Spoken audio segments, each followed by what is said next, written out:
மன்னனிடம் வாதாடிய கண்ணகி.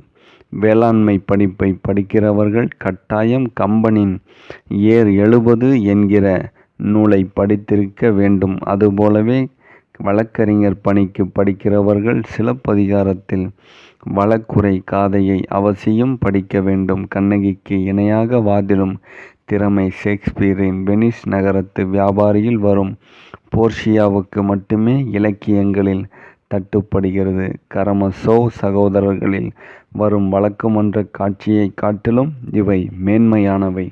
பெண்களைப் போல ஆண்களால் வாதிட முடியாது. ஆண்களுக்கு எதிராக பெண்கள் வாதிடாததால்தான் ஆண்கள் வென்று கொண்டிருக்கிறார்கள். எந்த கணவனும் மனைவியை வாக்குவாதத்தில் வென்றதாக தெரியவில்லை.